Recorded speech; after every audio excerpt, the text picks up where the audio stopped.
Hello, my dear students. How are you all? Let's continue our chapter number 8. More on loops in QB64. Okay.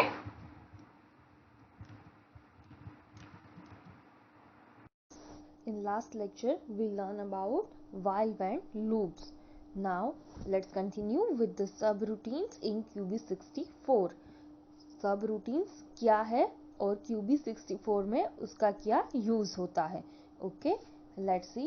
Suppose that you want to write a program to find the area of a circular disk from which another circular area have been removed. You will have to first write the statement to find the area of the bigger circle, and then you will have to write the statement to find the area of a smaller circle. अगर हमें एक circular disc का area find out करना है तो हम कैसे कर सकते हैं. फर्स्ट हमें बिगर सर्कल का एरिया फाइंड आउट करना होगा. देन आफ्टर जो स्मॉलर सर्कल है इनसाइड उसका हमें एरिया फाइंड आउट करना होगा. इट मीन्स हमें 2 times same formulas write down करने होंगे. Okay, thus you need to write identical or similar lines twice. Can this repetition be avoided? क्या हम ये रिपीटेशन जो है 2 टाइम्स फॉर्मूला टाइप करने का वो अवॉइड कर सकते हैं. The answer is yes we can remove this repetition. You can subroutines help us avoid writing similar lines repeatedly in the program. Using subroutines we can avoid this repetition in the program.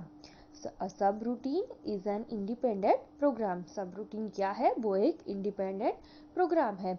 Written below the main program, और हम उसको main program के below write down करते हैं. It is a sub program that does a particular task. वो एक ऐसा programme है जो हमें पर्टिकुलर टास्क करने में यूजफुल होता है. इट मीन्स कि हम सब रूटीन्स हमारा जो मेन प्रोग्राम है उसके अंडर राइट डाउन करेंगे, और जब हमें रिक्वायरमेंट होगी तब हम उस सब रूटीन का यूज कर सकते हैं. The execution start with the main program and then goes to the sub program whenever necessary. जैसा कि मैंने आपको कहा कि हम हमारा मेन प्रोग्राम राइट डाउन करेंगे, और जब हमें रिक्वायरमेंट होगी, जब हमें नेसेसरी है, तब हम सब प्रोग्राम यानी कि सब रूटीन को कॉल कर सकते हैं हमारे प्रोग्राम में. This make the program shorter and easier to understand and modify.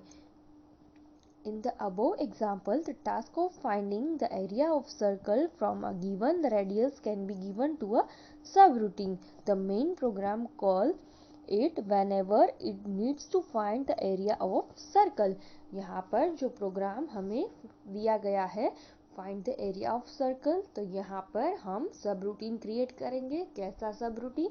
जो एरिया ऑफ सर्कल का जो फॉर्मूला है वो हम सब रूटीन में राइट डाउन करेंगे, और जब हमें रिक्वायरमेंट होगी तब हम वो सब रूटीन अपने मेन प्रोग्राम में कॉल कर लेंगे, ताकि हमारा प्रोग्राम एकदम शॉर्ट हो जाएगा. अ सब routine is identified by a label और लाइन नंबर. हम सब रूटीन को लेबल से या फिर लाइन नंबर से आइडेंटिफाई कर सकते हैं. Subroutines are short program to do specific activity. A subroutine can be called from any part of the main program. There is no limit to the number of subroutines that can be called by the main program. Subroutine की कोई limit नहीं होती. हम हमारे main program में many of time subroutine create कर सकते हैं या फिर कॉल कर सकते हैं. Use of subroutines make a program structured and simpler. Then after goes a return statement. A subroutine is called by the statement goes up label और line number. हम सबरूटीन को किस स्टेटमेंट से कॉल कर सकते हैं? goes up statement और line number. End of a subroutine is marked by the return statement. हम सबरूटीन का एंड किस स्टेटमेंट से मार्क करते हैं? Return statement. which return the control back to the main program।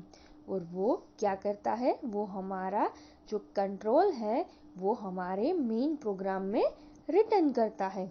While returning from a subroutine, the control goes to the line next to the one that called the subroutine। और जब हमारा control back to program move होता है तब जहाँ से हमने सब रूटीन कॉल किया था उसकी नेक्स्ट लाइन से हमारा एग्जीक्यूशन जो है वो रिज्यूम होता है। Let us look at the following example to understand the concept of subroutines and usage of GoSub return statement. Okay, let's see the example. This is the main program। यहाँ पर जो programme है वो है main program। First input enter radius of the bigger circle, then after radius variable, then after GoSub statement and area। यहाँ पर area जो है वो है लेबल नेम। वो क्या है, वो हमारा सब रूटीन है। आप लास्ट में देख सकते हो कि जो 3 लाइंस लिखी है वो है सब रूटीन। यहाँ पर हमने डिफाइन किया है सब रूटीन। क्या डिफाइन किया है, एरिया वो है सब रूटीन का नेम, इट मीन्स की label name. Then after answer is equal to 3.14 multiply by radius multiply by radius. ये जो फॉर्मूला है वो है एरिया ऑफ सर्कल का फॉर्मूला। तो जब हम ये एरिया सब रूटीन जहाँ पर भी कॉल करेंगे वहाँ पर हमारा ये फॉर्मूला अप्लाई हो जाएगा। तो ये क्रिएट किया है हमने सब रूटीन और उसको गो सब स्टेटमेंट की मदद से हमारे मेन प्रोग्राम में कॉल किया है। देन आफ्टर हमें हमारा आंसर मिलेगा big area is equal to answer. जो हमारा फॉर्मूला है उसमें से जो आंसर हमें मिलेगा वो यहाँ पर हमारा आंसर प्रिंट होगा। Then after enter radius of the smaller circle. Then after again हमने यहाँ पर गो सब एरिया कॉल किया है, इट मीन्स कि जो सब रूटीन है वो कॉल किया है।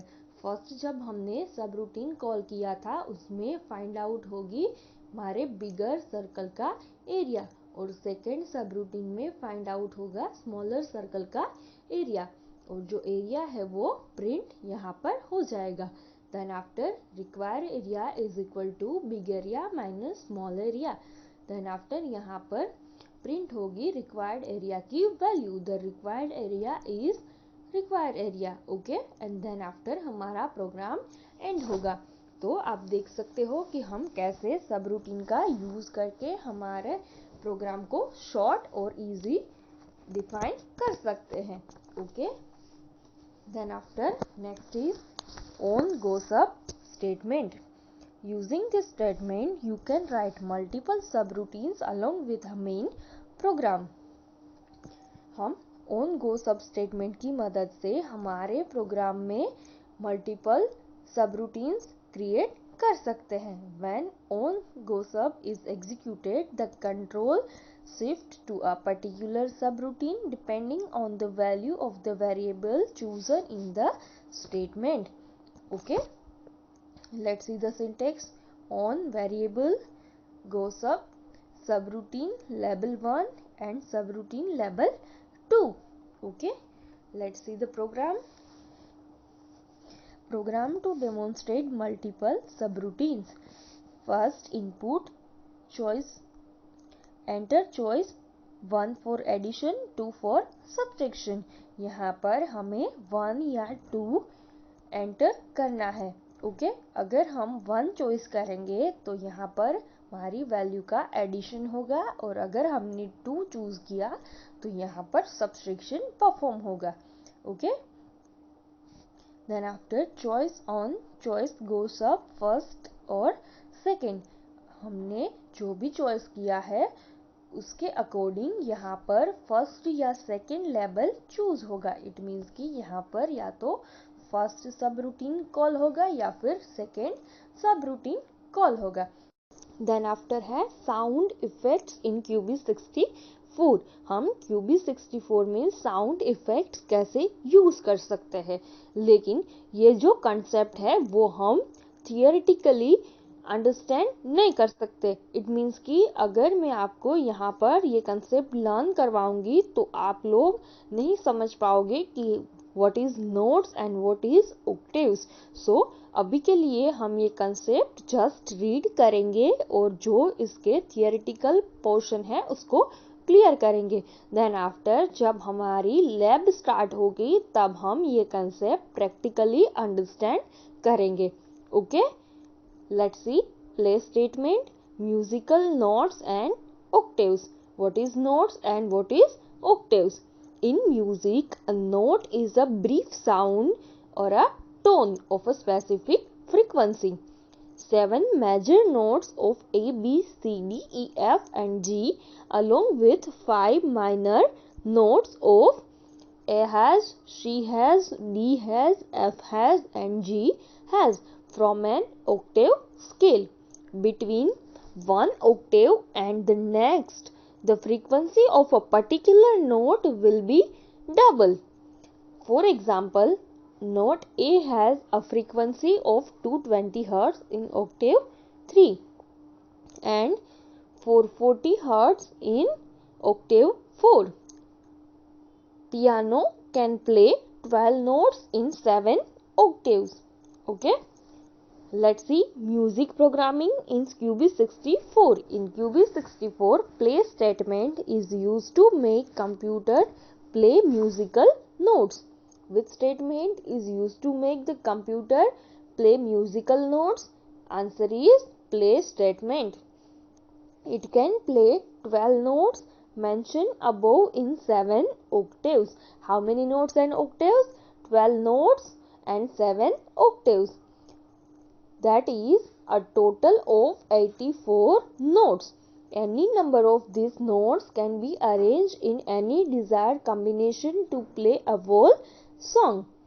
Syntax is play and string. The string should specify the note or notes to play. It can also set or change the octave. Let's see examples. Play A or play A. To play note A. Play A, B, C, D, E, F, G. To play 7 major notes. Then after play A8. To play note A at length 1/8 of full note. If no number is specified, the note is played at 1/4 length. Shortest length is 1/64. Play O3C. It means to set the octave as 3 and play note C. Then after play O5F. To set the octave as 5 and play note F has. Okay? तो ये सारे examples है। अगर हमें हमारे notes और octaves different manner में play करने हैं तो हम कौन सी स्ट्रिंग यूज करेंगे। ओके, देन आफ्टर यहाँ पर एक एग्जाम्पल दिया गया है जो हम हमारी लैब में परफॉर्म करके लर्न करेंगे। Okay, then after turn the page. Sample program 11. The following program takes an octave and a note as input from the user and play the given note in the given octave. Okay, input enter octave 0 to 6. यहाँ पर हम 0 to 6 जो octaves है उसको enter करेंगे. Then after here we add capital O before the entry. यहाँ पर capital O हमारी एंट्री के बिफोर ऐड होगा. Input enter note A to G. Then after print playing octave and note. जो नोट और octave हमने enter किया है वो यहाँ पर प्ले होगा. Then after play statement octave plus notes join octave and note as one string and play music. Okay, यहाँ पर प्ले स्टेटमेंट में जो हमने ऑक्टेव और नोट्स एंटर किए हैं उन दोनों को कंबाइन करके हमारी जो स्ट्रिंग है वो प्ले होगी. इट मीन्स कि जो हमारा म्यूजिक है वो प्ले होगा. Then after end statement. Okay, next one is beep statement. It is another statement that generate sound. Beep statement is used to generate beep sound from the speakers of the computer. The purpose of this statement is used to alert or draw the attention of the user. Let's see the program. Program to demonstrate beep. Input: please press enter key to hear beep. Then after, response and beep statement. Okay.